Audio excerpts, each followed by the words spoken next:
Thank you. I call the Honourable Member Andrew Little. Thank you, Mr Speaker. And I rise to talk or to speak on this important piece of legislation, the Ngāti Lola Taylor's Sentencing Protection of Children from Criminal Offending Amendment Bill.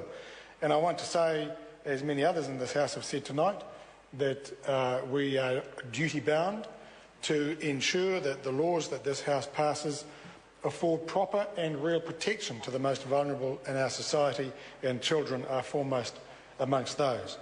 However, now I want to be the fly in the ointment, or the Jeremiah, and say that I have some concerns about this bill. I have concerns on the basis of long-standing principles of criminal justice and the drafting of criminal legislation. Mr Speaker, we all understand the need for an appropriate penalty to be in place when a crime involving violence or harm to others has been committed.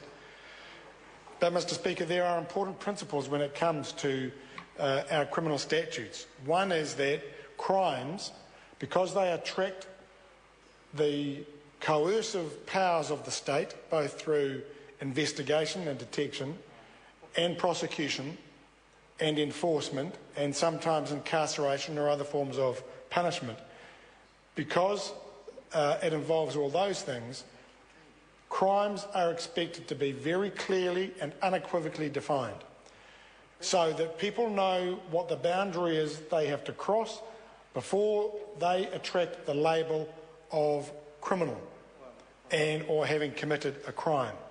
That is fundamental. And what I see in this bill is some vague language, some uncertainty, some equivocation.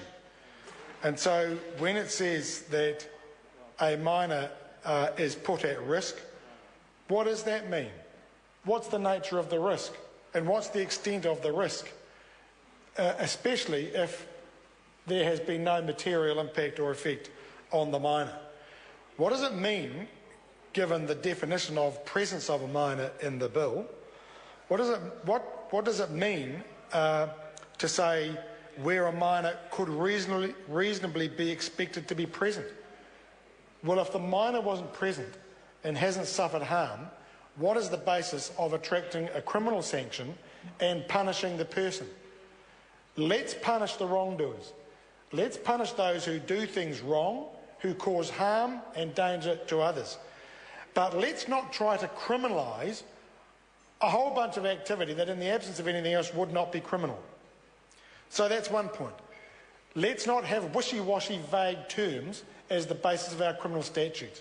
We live in a time, and sadly in a parliament, where it is very appealing and attractive to ramp up the whole, create more crimes, create more criminals, and all the rest of it.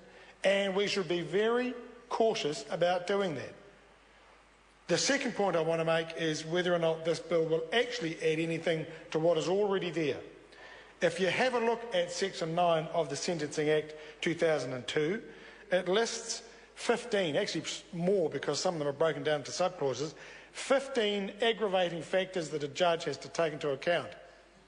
5 of them, at least 5 of them, would cover the very situation that the member who has sponsored this bill is trying to cover. So if we have a look at Section 9, subsection 1, paragraph D, one of the factors that a judge can take into account is the extent of any loss, damage or harm resulting from the offence. Paragraph F, that the offender was abusing a position of trust or authority in relation to the victim. And that includes a parent, not using the house for the proper reason for which it ought to be used. That the victim was particularly vulnerable, so because of their age or health or because of any other known factor. And so there are some other ones there. And then you go on to subsection 3, that the court, there are some things that the court must not take into account, including whether or not the offender was under the influence of drugs or alcohol. And then subsection 4 is very clear that nothing in those earlier subsections prevents the court from taking into account any other aggravating or mitigating factor that the court thinks fit.